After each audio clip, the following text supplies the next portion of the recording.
Excellences, Monsieur le ministre d'État, Madame la secrétaire d'État, Madame le conseiller de gouvernement ministre de l'équipement, de l'environnement et de l'urbanisme, Monsieur le conseiller national, président de la commission environnement, cadre de vie et représentant la présidente du Conseil national, Madame l'adjoint au maire, responsable du cadre de vie, de l'environnement, du développement durable, représentant Monsieur le maire, Monsieur le vice-président du Conseil national, Madame la présidente du Conseil économique, social et environnemental, Monsieur et Madame les directeurs, Mesdames et Messieurs les signataires du Pacte national, chers partenaires de la transition, bonsoir.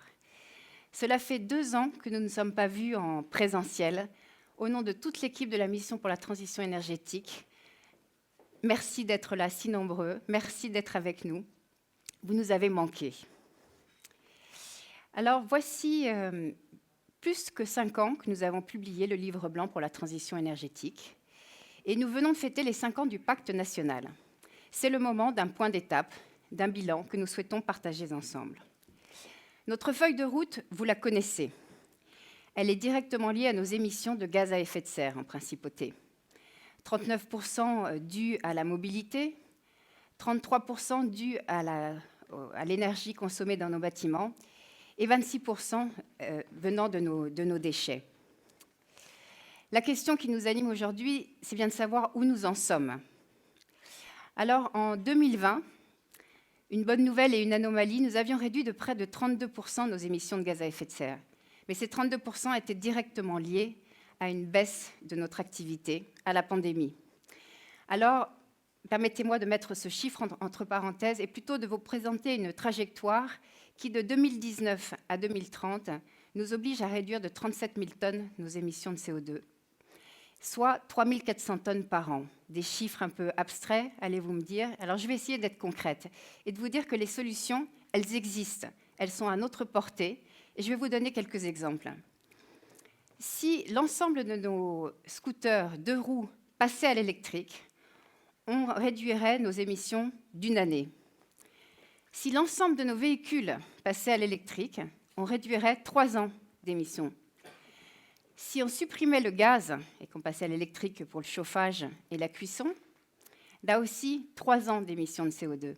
Si on réduisait, et je m'arrêterai là avec ce dernier exemple, de 20% le plastique incinéré, ce serait 1 année d'émissions de CO2. Donc vous voyez que ces solutions, elles existent. C'est à l'État maintenant de les implémenter massivement, de les financer, et c'est surtout à nous tous de nous les approprier. Et on en vient au changement de comportement, qui est aussi la difficulté de l'exercice. Le changement de comportement, eh bien, c'est bien le pacte national que Monseigneur a souhaité pour accompagner chacune et chacun avec des actions concrètes dans cette transition. Chaque année, nous faisons un bilan avec les entités signataires du pacte national. Permettez-moi de partager en images le bilan 2022.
Alors, quand Coty Lancaster, qui doit être présent dans cette salle, ou la SBM Offshore nous disent que c'est grâce au pacte national qu'elles ont donné le là à l'ensemble de leurs entités dans le monde, ou quand la responsable RSE de Coty Lancaster nous dit qu'elle a été nommée RSE Monde, cela nous fait chaud au cœur. Cet engagement collectif, le souverain a souhaité aussi que ce soit une politique partagée, d'où le livre blanc de la transition énergétique, qui réunissait en 2017 l'ensemble des parties prenantes de la principauté pour partager une vision et surtout lister des actions concrètes pour atteindre nos objectifs. 88 actions avaient été listées en 2017, tant pour le privé que pour le public. Eh bien, sachez que près de 50 d'entre elles ont été mises en œuvre ou sont en cours. Ces actions, si la MTE joue un rôle de fédérateur, de mise en lumière, ce sont d'abord les actions d'un département, le département de l'équipement, de l'environnement, sous l'autorité de Madame le conseiller. Et je voudrais souligner la présence à nos côtés, souligner le travail d'équipe des directeurs et directrices ici présents, Valérie Davenet, Jean-Luc Nguyen, Séverine Canis-Froidefond, Anthony de Sévlinge, Jean-Luc Puyot, Armel Roux-Dolafond et Jérôme Journet. Merci d'être là. Vous êtes les acteurs de cette transition au quotidien. Alors, avec eux, nous avons réalisé beaucoup de choses ces dernières années et je souhaitais les mettre en exergue. Depuis 2016, la création du Fonds vert national, la création de la MTE, le livre blanc en 2017, et à partir de là, des solutions qui ont été déployées à l'échelle du pays et amplifiées. Le monitoring des bâtiments les plus énergivores, le cadastre solaire, Monabike, Monacoon, dernièrement ma consigne, et il y a quelques semaines encore, Monsieur le ministre d'État, vous annonciez le plan de maîtrise de l'énergie, des actions, des recommandations, des subventions pour aider l'ensemble des acteurs à désensibiliser leur activité par rapport au prix des énergies fossiles.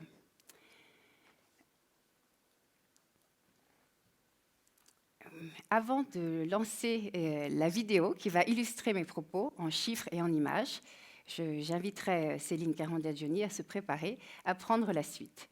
Donc je vous invite à regarder cette vidéo.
Vous êtes tous très impressionnants quand même dans cette salle pleine. Madame le secrétaire d'État, Monsieur le ministre d'État, Monsieur le conseiller représentant, Madame la présidente du Conseil national, Excellences, Mesdames, Messieurs. Je remercie évidemment Annabelle pour tout cet investissement, pour l'organisation de cette conférence, les équipes de la mission pour la transition énergétique, ainsi que l'ensemble des services du département qui ont été cités tout à l'heure, qui ont contribué, comme vous l'avez vu, à ces avancées en principauté qui ont changé un peu le paysage urbain de ce qu'on voit et qui finalement passent inaperçus puisqu'on en a pris l'habitude. Que de chemin parcouru ces dernières années en faveur de la décarbonation de notre société. Un bilan que je crois pouvoir dire positif, auquel chacun et chacune d'entre vous a contribué. Et je voudrais prendre l'opportunité qui m'est donnée ce soir pour vous remercier de cette formidable mobilisation collective. Tout seul, nous ferions, et je le dis souvent, pas grand-chose. Et c'est effectivement l'engouement et l'engagement que vous avez aux côtés du gouvernement qui nous portent tous les jours. Rappelons-nous en effet que son Altesse Sérénissime le Prince souverain a fixé les objectifs de réduction d'émissions de gaz à effet de serre en 2 temps, avec un premier palier de moins 55% à horizon 2030. Concentrons-nous donc sur ce premier palier ce soir, dans un premier temps, et demandons-nous quelle est notre performance aujourd'hui à cet égard. Pour cela, rappelons-nous quelques données clés. 2019, les émissions de réduction de gaz à effet de serre avaient reculé de 18,8% par rapport à 1990. Nous allons passer l'épisode de la pandémie Covid pour une fois, arrêtons d'en parler. Aujourd'hui, je peux vous confirmer que selon dernières estimations pour 2021, avec un chiffre qui n'est pas encore tout à fait bien stabilisé, mais que j'ai tenu à pouvoir vous annoncer une première estimation, nous devrions atteindre entre moins 26 à moins 28% de réduction, donc presque 10 points de gagné. C'est formidable. Certes, nous pouvons nous satisfaire de ce constat, mais 2030, c'est dans 7 ans, et c'est déjà demain.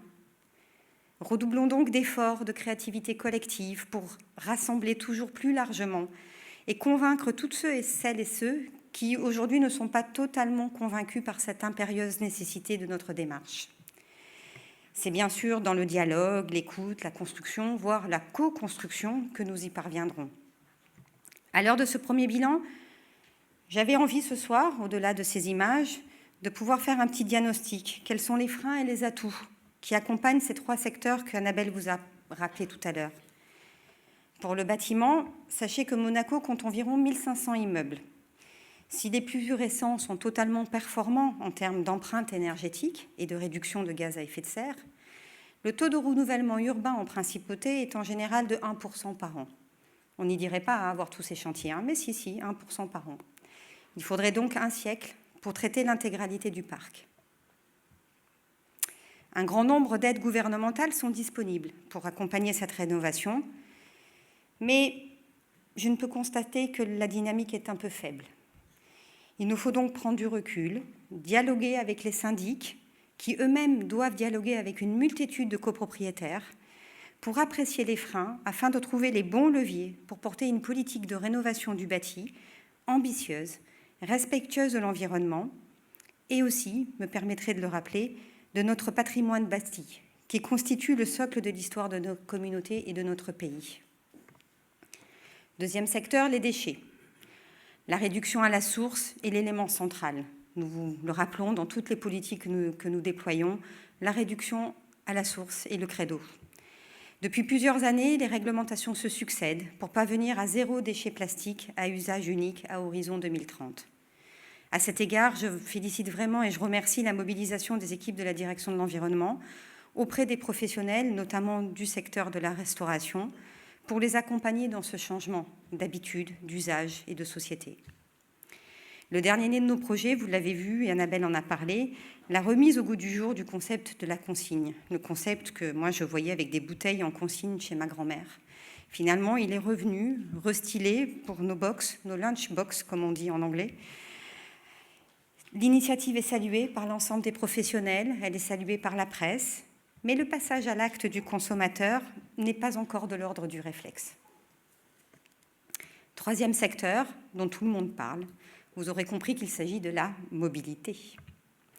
La politique d'électromobilité a porté ses fruits. 13,7%, presque 14% comme on voit dans le film, donc 13,7% exactement, du parc total est aujourd'hui composé de véhicules dits écologiques. 10% pour les 2 roues à fin décembre 2022. 10%, je tiens à le signaler, c'est un chiffre fort dans un contexte où l'offre en 2 roues n'est pas si développée. C'est dire toute la perspective de ce beau marché. Tout ceci est rendu possible grâce au large déploiement de quelque chose qui est fondamental quand on parle d'électromobilité et que grand nombre de nos voisins nous envient. C'est le développement sur fond vert de toutes les bornes de recharge Monaco On, qu'elles soient collectives ou individuelles. Et il faut le mentionner puisque installer des bornes électriques, ça a l'air de rien, et je vous assure que ce n'est pas une chose aisée. Il n'y a pas assez de place, pas assez d'énergie dans le bâtiment, ou ça dérange des fois certains voisins. Voilà, tout ça, on doit toujours arbitrer et trouver la meilleure solution pour le plus grand bénéfice de tous. Avec le progrès technologique, le recours à l'électrique s'est élargi aujourd'hui à des véhicules autres que ceux des particuliers. Parlons de nos bennes à ordures, des autobus et peut-être demain encore d'autres moyens de mobilité collective. Aussi, la veille technologique opérée doit contribuer à nourrir nos réflexions et elle sera le socle de nos arbitrages pour répondre aux questions qui déjà se posent et se posent à chaque fois que nous faisons un budget. Combien de temps faudra-t-il maintenir les subventions à l'achat des véhicules électriques? Pour quels véhicules? Faut-il continuer à financer les véhicules hybrides? Des véhicules hybrides non rechargeables? Toutes ces questions se posent. Elles méritent d'être posées et nous devons nous les poser. Bien sûr, se pose aussi la terrible question de la congestion du trafic urbain intérieur, mais surtout la régulation des flux entrants et sortants, des zones de stationnement des parkings. Mais aussi se pose la question du partage de l'espace public entre les différentes mobilités pour résoudre les conflits d'usage dans un espace qui est contraint et permettre à chacun de choisir son mode qui lui convient. Ce sont là que quelques exemples sur ces 3 secteurs émetteurs de GES qui illustrent notre volonté d'atteindre nos engagements à horizon 2030 afin de réduire et d'atteindre nos engagements pour réduire notre gaz à effet de serre. Je vous remercie de votre attention, de votre sagesse. Vous avez tous été très sages et surtout j'invite Monsieur le ministre d'État à prendre mon relais pour vous exposer aussi d'autres nouvelles dans l'administration.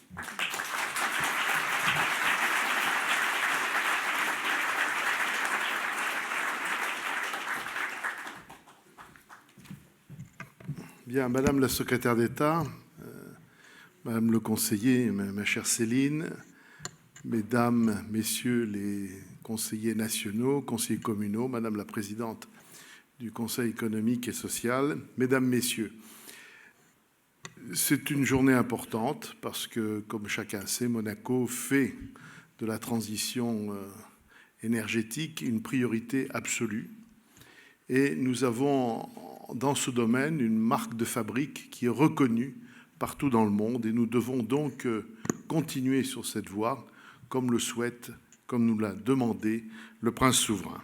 C'est effectivement sous son impulsion et celle de plusieurs de mes prédécesseurs que nous avons lancé un certain nombre de démarches d'éco-responsabilité qui visent l'ensemble des agents de l'État et du gouvernement. Je souhaite donc saluer à mon tour la direction de l'environnement, la délégation à la transition énergétique, parce que ces services ont su, dès 2008, vous l'avez rappelé, impulser un réseau d'éco-référents qui représente l'ensemble des services de l'État pour mettre en œuvre de manière concrète l'éco-responsabilité de l'administration monégasque. Tous les départements et leurs services sont aujourd'hui impliqués dans la transition énergétique et environnementale de la principauté. Moi-même, à mon arrivée, Annabelle, vous m'avez fait signer ce pacte d'engagement. Bien sûr, c'est le département de l'équipement, de l'environnement et de l'urbanisme, dont c'est l'un des cœurs de l'action, qui est en pointe sur ce dossier, mais je pourrais évoquer aussi le département des finances, qui anime un groupe de travail multi-acteurs qui est dédié à la finance durable, ou encore la direction du tourisme qui a créé il y a quelques années une section tourisme responsable. À tous les niveaux de l'État, des agents sont engagés par des gestes du quotidien qui participent à la maîtrise des consommations et à la préservation des ressources. consommation de papier avec la suppression des imprimantes individuelles et le recyclage du papier, consommation énergétique avec l'incitation à l'extinction des ordinateurs en fin de journée, exigence qui devient d'autant plus forte en ce moment avec la crise énergétique que nous traversons, mais également, et là il y a encore beaucoup de progrès à faire, notamment en ce qui me concerne, la suppression des bouteilles plastiques à la faveur des carafes. Donc beaucoup d'autres exemples aussi existent et ils sont nombreux. Parallèlement, nos consommations énergétiques individuelles et collectives doivent être maîtrisées. Ce n'est pas simplement dû à l'actualité, à la crise à laquelle j'ai fait référence tout à l'heure, mais c'est une évolution durable. Nous devons être mieux économes, plus économes de nos ressources énergétiques. Des recommandations ont été faites aux acteurs privés en parfaite cohérence avec les actions du pacte national auquel chacun d'entre vous ici a adhéré. L'État devant montrer l'exemple, une température de 19 degrés a été imposée aux locaux administratifs et les lumières et façades de certains des espaces et bâtiments publics sont éteintes entre 22 h et 6 h. Pour aller plus loin, un nouveau volet du pacte national pour la transition énergétique, élaboré sur mesure pour l'administration, marque notre engagement à la réalisation de l'objectif de réduction des émissions de gaz à effet de serre de la principauté de 55% à l'horizon 2030 par rapport à 1990, afin d'atteindre la neutralité carbone en 2050. Comme pour les signataires privés, institutionnels et associatifs, les directeurs ou chefs de service s'engageront, à travers la signature du pacte, à mettre en œuvre leurs actions et à mobiliser leurs équipes dans cette organisation. Une sensibilisation qui vise à inciter au changement de comportement et à l'adoption de solutions proposées par le gouvernement en matière de transport, monobike, Klaxit, ou de réduction des déchets avec la politique zéro déchet plastique à usage unique d'ici 2030. Tout cela montre notre volonté. Et je rappelle aussi le projet Ma Consigne à laquelle vous avez fait allusion tout à l'heure, Céline. Je finirai sur la convergence des transitions énergétiques et numériques.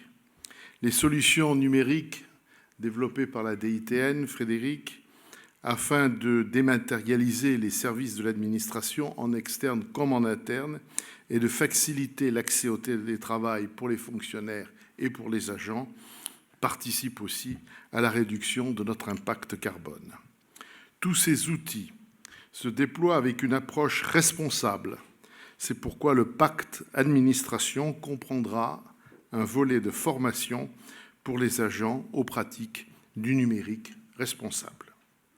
L'État se mobilise donc plus que jamais en faveur de la transition énergétique et face aux défis climatiques. Chacun doit en jouer sa part, mais certes, l'État, lui, doit rester exemplaire et il doit être exemplaire justement pour que la principauté, elle aussi, demeure exemplaire. Merci.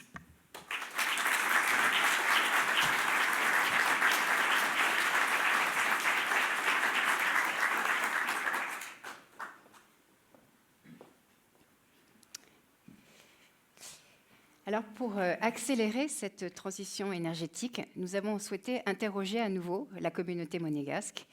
Et pour les 5 ans du livre blanc de la transition, nous les avons réunis à nouveau pour entendre leurs propositions pour atteindre nos objectifs.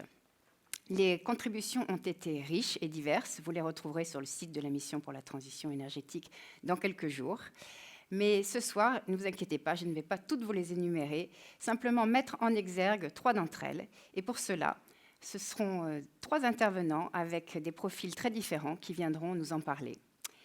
Pour commencer sur le rôle de l'entreprise dans cette transition, j'appelle Marie-Gisèle Fringant, la présidente de la Jeune Chambre économique. Marie-Gisèle. Merci. Bonsoir. Tout le protocole ayant été observé, je raccourcis. Je ne sais pas vous, mais je suis plutôt locavore. Vous allez vous demander pourquoi plutôt. Je vais vous donner un exemple très simple et qui va parler à tout le monde. J'adore la tomate. Et plus particulièrement quand je sais qu'elle a été cultivée de façon locale et qu'elle a contribué à la diminution des gaz à effet de serre dus au transport. Mais la même tomate de ce midi en janvier a-t-elle vraiment moins d'impact carbone que celle que je vous ai décrite?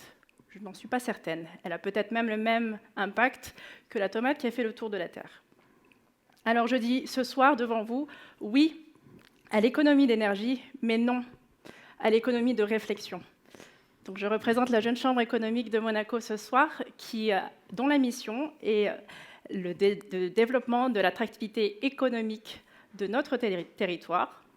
Et nos membres sont tous de jeunes leaders, cadres et entrepreneurs, dont la mission est nous le savons, nous avons le devoir d'aligner nos actions aux objectifs de développement durable de l'ONU. Depuis 60 ans, la Jeune Chambre œuvre auprès de ses membres pour les encourager et auprès aussi de nos parties prenantes, les entreprises et les entrepreneurs monégasques, à s'aligner dans leurs actions aussi aux objectifs fixés par le souverain. Depuis 2016, avec la MTE, nos liens et nos opportunités de synergie ne cessent de croître. J'aimerais présenter devant vous trois exemples concrets. D'abord, concernant nos groupes de réflexion, nos modules de formation et enfin nos appels à l'action. Donc, premièrement, les groupes de réflexion. Nous avons un membre mandaté auprès du CESE qui, je le sais, tient son rôle de façon très pragmatique et je sais que le sujet qu'il élabore en ce moment lié aux problématiques liées à la mobilité douce lui tiennent vraiment à cœur. Et en tant qu'utilisateur, je sais qu'il est très important pour lui que les débouchés de ces groupes de réflexion amènent vers des actions concrètes, positives et impactantes. Deuxièmement, nos formations. Nous avons des formations pour le cycle de création d'entreprise qui est dédié aux personnes qui souhaitent installer leur activité professionnelle à Monaco. Mais il est aussi dédié aux entreprises qui sont déjà en place et qui souhaitent se mettre à la page. Et en exclusivité, je peux vous annoncer que cette année, nous allons intégrer un module, en collaboration avec la MTE, intégrer un module qui sera dédié à la transition énergétique. Et l'objectif étant clair, permettre aux entreprises qui s'installent d'intégrer le plus naturellement possible la stratégie carbone dans leur stratégie globale de l'entreprise. Et pour les entreprises qui sont déjà en place, bien évidemment, pourquoi pas les inciter à créer un projet intrapreneurial. Et là aussi, nous serons, la Jeune Chambre économique, à leur côté pour les soutenir et les motiver dans cette démarche. Et enfin, pour finir, nos appels à l'action. Notre emblématique concours de création d'entreprise qu'on ne présente plus. Notre lauréate 2022, Camille Lopez, qui a remporté le prix l'année dernière grâce à son concept iPlug, a, entre autres, l'ambition d'être le conseil auprès de futurs acquéreurs ou voire de propriétaires actuellement de yachts, afin de les aider dans leur stratégie et dans la réduction, voire la neutralisation de leur impact carbone. Je dois vous avouer un secret, on est quand même assez nombreux pour ce secret. Quand cette demoiselle est arrivée, force de proposition, engagée et maîtrisant son sujet, prête à l'action, c'était unanime. Donc je reviens à mon idée de la tomate d'il y a 2 minutes, voire plus. Je dis non à l'économie de réflexion, mais je dis oui à l'économie d'énergie et oui à l'action aujourd'hui pour une économie durable. Je vous remercie.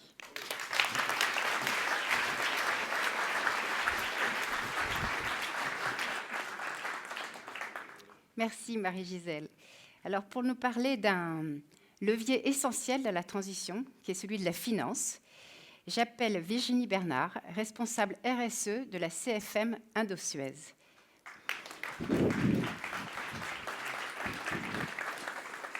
Bonsoir. Comme vous avez pu le voir dans le film qui vous a été présenté, 1/3 des émissions de CO2 générées en principauté sont liées à l'énergie des bâtiments. Et comme l'a rappelé Madame la Ministre, il faudrait un siècle pour renouveler le parc immobilier de la Principauté par des constructions neuves à haute performance énergétique. Ainsi, pour répondre à ces objectifs climatiques, la Principauté doit accélérer le verdissement de son parc immobilier. Alors, comment la finance peut-elle l'aider dans ce défi ? Comme vous le savez, le rôle d'une banque, une des activités de la banque est le financement. Et une banque responsable se doit d'intégrer les notions de durabilité et d'empreinte énergétique dans les financements qu'elle octroie. Prenons l'exemple du financement d'un crédit immobilier. Soit on va être face à un projet immobilier répondant aux normes environnementales les plus hautes, et dans ce cas, la banque peut faire le choix d'octroyer des conditions favorables à son client pour encourager ce type d'opération.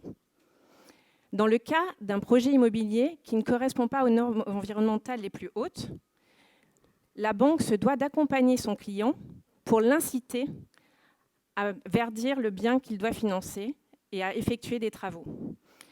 Sur la base des audits existants, les institutions financières devront travailler avec les acteurs du secteur public et privé sur une grille d'évaluation permettant de mesurer la performance énergétique des biens et de pouvoir mesurer la gradation en fonction des travaux qui seront effectués. Cette démarche permet d'offrir un cadre idéal pour un parc immobilier respectueux et en adéquation avec les enjeux climatiques, avec pour conviction qu'un bien plus vert, plus vertueux, l'est à la fois économiquement car plus performant sur le plan énergétique et socialement car plus agréable à y vivre. Ainsi, si nous allons tous dans cette démarche, nous avons tous à y gagner. Merci Virginie.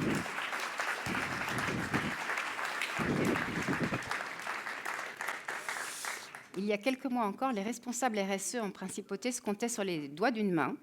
Ils se démultiplient et c'est une très bonne nouvelle pour la prise en compte des enjeux climatiques dans l'entreprise. Alors bien sûr, à ce séminaire, nous avons parlé beaucoup du bâtiment. Et pour nous parler du bâtiment durable méditerranéen, tel qu'il sera bas carbone dans quelques années, j'appelle Gabriel Viora, président de l'Ordre des architectes, à nos côtés sur BD2M depuis son lancement. Et je t'en remercie, cher Gabriel. Votre Excellence, chère Assemblée, tout n'est qu'ordre et beauté, luxe, calme et volupté. Qui n'a pas rêvé de décrire notre principauté en ces termes poétiques ? Le monde n'est pas aussi parfait. Si on adopte un jargon plus courant, tout le monde cherche le bien-être, la tranquillité, un cadre de vie agréable. Vous allez me dire, quel est le rapport avec le bâtiment ? La traduction en bâtiment durable, c'est sobriété, chantier responsable, confort. Alors l'enjeu est de taille, car on voit bien que les termes s'opposent. Luxe, sobriété, tranquillité, chantier. Alors à Monaco, on en est où ? Comme vous le savez, maintenant, tous les projets publics suivent la démarche BD2M. Exigeante, pragmatique, et on a la formidable chance, avec le projet Carmela, qui vous est exposé ici, de viser le niveau le plus haut de ce référentiel. Alors, en termes de transition énergétique, aujourd'hui, on le sait, les énergies renouvelables sont indiscutables, il faut y passer, et c'est normal. Il y a la boucle de thalassothermie qui se déploie, bien évidemment, et Carmela innove surtout avec la mise en place d'une pile à combustible réversible à hydrogène qui va permettre de stocker et de restituer également l'énergie produite. Alors, qu'est-ce qu'un chantier responsable, véritablement ? C'est en fait considérer déjà qu'il y a deux chantiers en un. La déconstruction, avec l'économie circulaire induite, qui va bénéficier à une construction raisonnée. Ça demande de l'anticipation, de la planification, des études complémentaires, architecturales et techniques. En fait, tout ça, c'est fait pour essayer de réduire les nuisances des chantiers que vous connaissez, que l'on subit, que vous subissez. Alors sur Carmela, pour innover toujours, on a mis en place un encapsulage de toute l'infrastructure et au fur et à mesure que le bâtiment va s'élever, un sarcophage va venir suivre les étages. C'est une première européenne. Là-dessus, pour continuer dans la démarche, bien sûr, on va faire appel à des modes constructifs, innovants. Le béton, bien évidemment, c'est un vecteur incontournable, mais par contre, il devient bas carbone. Et on va pouvoir l'associer, comme sur Carmela, au bois, par exemple, Intéressant évidemment parce qu'il est biosourcé, ça permet de stocker le CO2, mais aussi parce que grâce à la préfabrication, au montage rapide, ça va permettre de réduire les nuisances sur chantier, d'empoussièrement et sonore. Alors le but de tout ça, c'est quoi? La dernière question, c'est un bâtiment finalement durable, est-il confortable, ce que l'on recherche? Oui, évidemment, la réponse est là. Pourquoi? Parce que concevoir des espaces lumineux, maîtriser les températures en tenant compte de l'ensoleillement avec une sobriété énergétique, végétaliser les espaces, ou encore les matériaux biosourcés qu'il faudrait développer davantage pour ce stockage de CO2, évidemment, le confort ne peut être que meilleur. Donc, pour conclure, vous avez compris que Monaco, grâce à ce projet Carmela, voyage un peu dans le temps. On est en avance. Il faut conserver cette avance.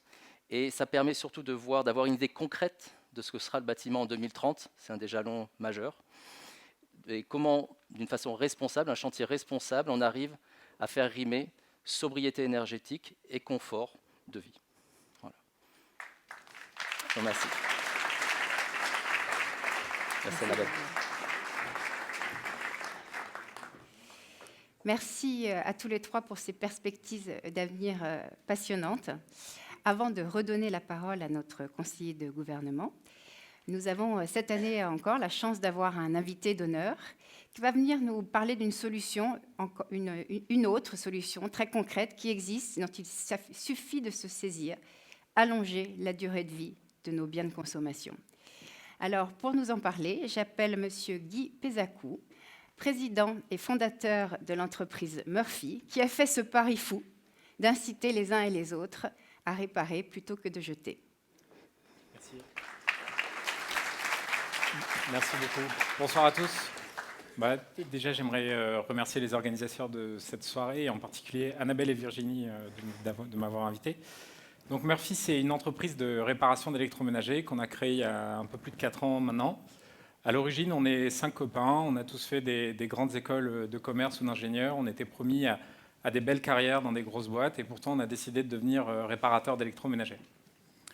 Le problème qu'on constatait, c'est qu'aujourd'hui, en Europe, on est conscient des enjeux écologiques, on fait attention à ce qu'on mange, on fait attention à ce qu'on porte, on fait attention à la manière dont on voyage, et pourtant, on jette 115 millions d'appareils gros électroménagers par an, ce qui représente 37 millions de tonnes de CO2 émis pour la production de ces appareils, soit les émissions carbone du Portugal. Donc ça fait bien plus, je pense, qu'aujourd'hui Monaco. On parle beaucoup de réduire nos émissions carbone, mais à la réparation, on sent que c'est compliqué parce que si on a une panne d'électroménager, on peut choisir de faire appel à un technicien pour une réparation à domicile. En France, on a un marché qui est hyper fragmenté, avec en moyenne moins de 2 salariés par société de réparation. Pas de standard de marché, c'est très difficile de trouver des gens de confiance, on ne sait pas très bien combien ça va coûter, qu'est-ce qui se passe si les pièces coûtent trop cher. Et ça conduit seulement 9% des Français à faire appel à un technicien quand ils n'arrivent pas à réparer tout seuls. Donc dans 91% des cas, on préfère remplacer nos produits plutôt que de faire appel à un professionnel. La deuxième solution, ce serait d'acheter un produit reconditionné, donc un produit d'occasion qui a été retapé. Et là, il n'y a pas d'équivalent de back market de l'électroménager, pour la simple et bonne raison que quand on vend un lave-linge reconditionné et qu'il a une panne, il faut envoyer un technicien à domicile. Et puis si on n'a pas de technicien à domicile pour faire de la réparation, c'est difficile. Et la dernière solution que tout le monde utilise, donc à 91% des cas, c'est d'acheter du neuf un peu à contre-cœur, parce qu'on sent bien que cette machine de 60 kg, là, on n'a pas envie de la balancer. Il faut savoir que pour équiper un ménage, il faut compter 6 tonnes d'équivalent CO2 pour fabriquer tous les appareils qu'on a chez nous. On aura atteint l'équilibre carbone quand on consommera 2 tonnes par ménage et par an. Donc quand on en investit 6 tonnes dans notre électroménager, on a intérêt à ce qu'il dure le plus longtemps possible. Notre mission chez Murphy, c'est de réduire l'impact des déchets électroménagers en créant de l'emploi local, qualifié et non délocalisable. Et notre ambition, c'est de le faire à grande échelle. Ça, c'est un peu ce qui vient driver toutes les décisions stratégiques qu'on prend, et on ne prend absolument aucune décision qui peut aller à l'encontre de ça. C'est un engagement qu'on prend vis-à-vis de nos actionnaires, nos salariés et aussi de nous-mêmes. Très concrètement, on a 2 activités principales. On fait à la fois de la réparation à domicile et du reconditionnement. Sur la réparation à domicile, on a un forfait d'intervention qui coûte 95 €, qui comprend tous les déplacements et la main-d'œuvre. Si le technicien il vient 3 fois, il reste 2 heures, c'est 95 €. Le seul truc qui n'est pas compris, c'est les pièces détachées si jamais elles sont nécessaires. Donc quand il y a besoin d'une pièce, on va faire un devis. Il faut savoir qu'on répare un produit sur 2 sans changer de pièce. Et si jamais les pièces coûtent trop cher, les délais sont trop longs, enfin c'est compliqué, quoi, alors on rembourse les 95 € en bon d'achat pour que les clients puissent acheter un produit reconditionné chez nous. Ça veut dire que quelle que soit la gravité de leur panne, ils ont une solution qui coûtera toujours moins cher et qui sera plus écolo qu'un achat de produit neuf. Alors, la réparation et l'économie circulaire, ce n'est pas juste un concept de hippie qui fume du bio ou de bobo qui mange moins de viande. C'est aussi un enjeu économique majeur pour les prochaines années. Faut se rendre compte que si on veut aujourd'hui qu'à chaque fois qu'on jette un appareil en France, il y a un technicien qui intervienne à domicile pour le réparer ou un technicien qui essaie de le reconditionner en atelier, il faudrait former 23 000 techniciens. Il faut savoir qu'on a entre 3 et 5 000 techniciens en France et qu'on a une capacité de formation qui est de 500 techniciens par an. Donc au-delà de ne pas avoir suffisamment de réparateurs, on n'en a pas formé depuis 30 ans en expliquant à nos jeunes que le progrès, c'était d'acheter pas cher des produits fabriqués en Asie. Donc c'est pour ça qu'en 2021, on a créé Murphy Academy, qui est une filiale, organisme de formation, qui nous permet de former nos techniciens en interne. Tous nos techniciens sont salariés en CDI, et on les recrute une fois qu'ils ont terminé leur formation. On a formé 150 personnes les 18 derniers mois, et on va en former 300 dans les 18 prochains. Notre ambition pour 2026, c'est de déployer notre solution dans 5 pays, d'avoir 25 ateliers de reconditionnement, de faire 500 000 réparations, plus de 100 millions d'euros de chiffre d'affaires. Il faut savoir qu'à chaque fois qu'on fait 1 euro de chiffre d'affaires, c'est 3 € de chiffre d'affaires de moins pour l'industrie du neuf, importé via des produits qui viennent principalement d'Asie. 30 millions de tonnes de déchets évités et 1500 salariés. Merci.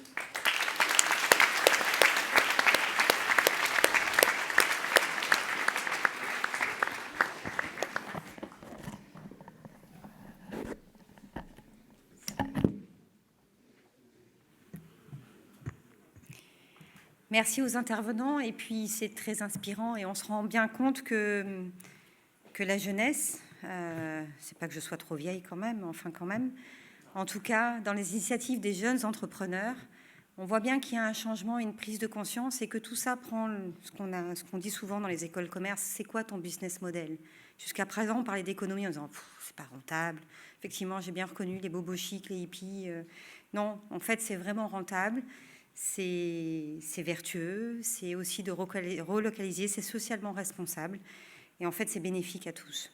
C'est effectivement trouver des filières aussi pour des jeunes qui ne se retrouvent pas dans des filières dites d'élitisme où il faut faire des écoles, des études supérieures pour faire des études supérieures parce qu'on nous a appris ça et on nous a dit que c'était bien dans une époque où on a désindustrialisé nos sociétés. Et en fait on revient à une mixité d'économies et je trouve ça vraiment, merci beaucoup pour ces interventions. Merci pour tous ces témoignages qui confirment qu'en fait, que notre société, que chacun, chaque membre, chaque secteur d'activité de notre peut-être petit pays, mais ô combien puissant, se mobilise sur notre territoire et bien au-delà, puisque chacun des opérateurs que nous avons vus, de la Jeune Chambre à Murphy, à la banque, au CFM, rayonnent au-delà de nos frontières sur leurs initiatives et sur leur capacité à proposer des propositions qui sont conformes à notre politique de transition énergétique. Donc, pour accompagner la communauté monégasque encore et toujours vers cette transition, l'État, vous l'avez compris, vous le voyez, je l'espère, joue un rôle moteur. La conférence d'aujourd'hui était à cet égard une étape clé autour du bilan dressé 5 ans après la publication du livre blanc. Toutefois, alors c'est pas que je veux être la diseuse de mauvaises aventures, mais j'aime bien être pragmatique et puis mettre les pieds dans le plat. Pour ceux qui me connaissent, vous savez que j'adore ça. Nous constatons avoir atteint un palier, une sorte de plafond de verre dans la dynamique de rassemblement autour de cette question. Comme je l'ai évoqué précédemment, il y a des freins qui subsistent, au premier rang desquels, n'ayons pas peur de le dire, je range le scepticisme qui n'est parfois que dû qu'à un manque d'information. Nous devons donc convaincre, gagner à notre cause ceux qui n'y adhèrent pas encore et pour ce faire, engager une démarche de questionnement afin de comprendre les blocages pour mieux les lever. Et ça, c'est le fruit de certains débats avec Annabelle en disant « Ok, tu as convaincu ceux qui étaient convaincus, et après ?» Voilà, donc je vous le partage, c'était mieux dit dans mon discours quand même. Mais ça nous a animés plusieurs fois dans des ateliers de réflexion communs.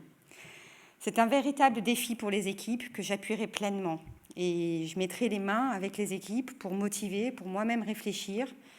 Nous ferons preuve d'agilité dans nos méthodes pour identifier les entraves, nous assurer que les solutions que nous proposons répondent bien aux attentes, et nous irons ainsi chercher pas à pas ceux et celles que nous n'avons pas encore réussi à convaincre et à engager dans notre démarche. Les nouvelles technologies existantes ou à venir sont aussi des atouts de conviction. Il s'agira toujours et encore, comme l'a dit Gabriel, de continuer d'adapter notre territoire bâti aux enjeux climatiques, tant en termes de consommation énergétique, d'émissions de gaz à effet de serre que de confort de vie.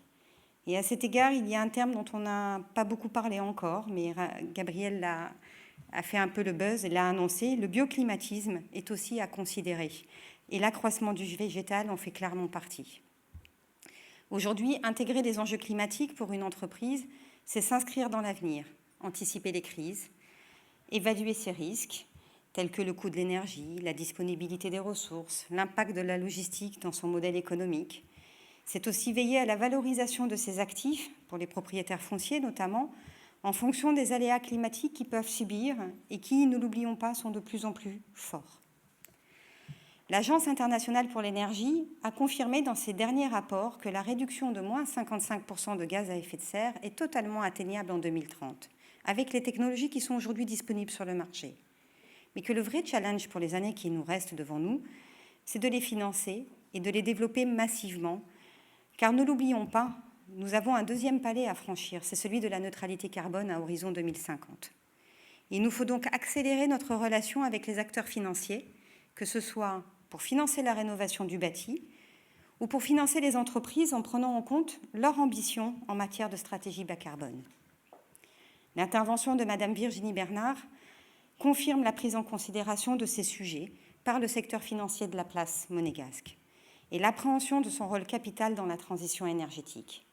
Nous accompagnerons ce secteur pour structurer cette réflexion, mettre en place les bons outils d'analyse pour ces professionnels. Je salue le travail à cet égard de mon collègue Jean Castellini, que le ministre a cité tout à l'heure, en sa qualité de conseiller de gouvernement pour les finances et économie, qui lui aussi se saisit de ces questions sur la finance durable. Enfin, pour poursuivre notre dialogue, notre travail collectif, le pacte national reste notre outil privilégié. Et pour ma part, j'estime qu'il est de ma responsabilité de vous rendre compte chaque année de l'estimation de notre réduction de gaz à effet de serre par rapport à l'objectif qui nous engage auprès du souverain. Pour conclure, je citerai cette célèbre et inspirante phrase en vous laissant le soin de trouver son auteur, sinon c'est pas drôle. La différence entre le possible et l'impossible se trouve dans la détermination. Je vous remercie. Monsieur le ministre d'État. Moi, j'ai mon anti-sèche. Monsieur le ministre d'État, je vous invite à me rejoindre pour que nous mettions à l'honneur quelques lauréats ce soir, puisqu'une fête, une conférence, sans pouvoir mettre à l'honneur certains de nos entreprises qui se sont particulièrement remarquées, ne serait pas une fête. Et Madame le secrétaire d'État aussi, si vous voulez bien nous accompagner, parce qu'il y a 3 prix. Donc comme ça, on en a un chacun. On a dit qu'on jouait collectif. Voilà. Merci Madame le conseiller. En effet, nous allons clore cette soirée sur la remise des trophées de la transition énergétique, un moment fort de cette conférence qui nous permettent de valoriser des initiatives remarquables sur chacun des 3 secteurs émetteurs de gaz à effet de serre. Alors, pardon, moi je vais me mettre par là, vous laisser à proximité des lauréats, si vous voulez bien aller plutôt sur ce côté de l'estrade. Dans la catégorie mobilité, nous allons remercier ce soir Monsieur Léo De Bruyne, que j'appelle à nous rejoindre. Monsieur...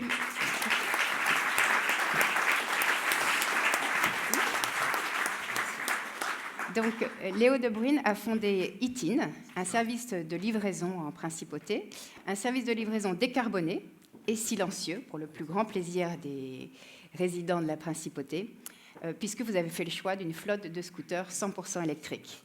Bravo pour cela, et je laisse donc Madame le secrétaire d'État vous remettre le prix.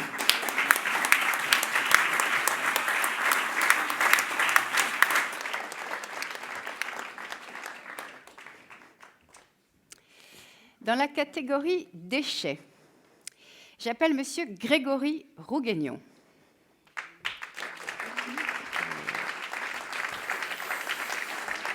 Alors, Grégory Rougagnon donc, a fondé Ici Salade et nous le remercions ce soir de s'être particulièrement impliqué dès le lancement de ma consigne, vous l'avez compris, la consigne des contenants de la vente à emporter. Il a été un des premiers à s'impliquer et à développer le click and collect et la livraison. Et pour ça, nous l'en remercions. Et je laisse Monsieur le ministre d'État vous remettre votre trophée.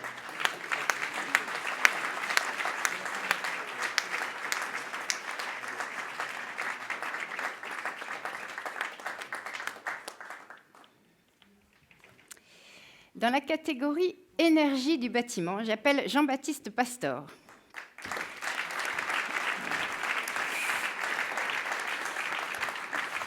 Jean-Baptiste est le président de Michel Pasteur Group et nous voulions saluer ce soir un bâtiment particulièrement remarquable, Mona Résidence, un bâtiment de haute performance environnementale qui a fait le choix de la géothermie profonde pour le chaud et le froid et du bioclimatisme, comme le disait Madame le conseiller, pour réduire ses besoins.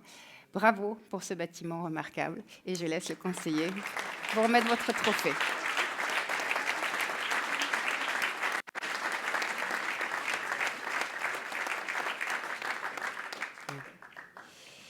Nous arrivons à la fin de cette soirée et, bien sûr, une photo de famille. Donc, je rappelle nos 3 lauréats et nos intervenants, s'ils le veulent bien.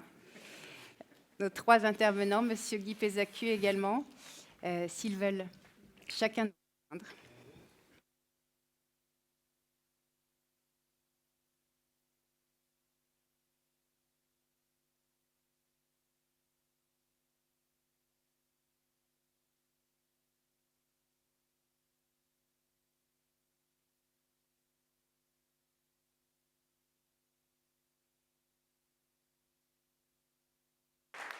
Si vous le voulez bien, que je vous embête en vous demandant de vous retourner pour qu'on puisse faire une grande et vraie photo de famille avec l'ensemble des signataires du pacte national, et sans tomber évidemment, ça serait vraiment super. Et je vous invite à vous lever pour cette photo finale.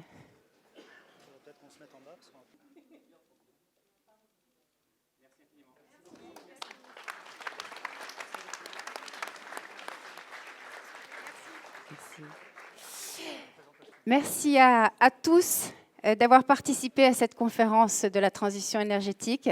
Je vous invite à un moment convivial autour d'un buffet.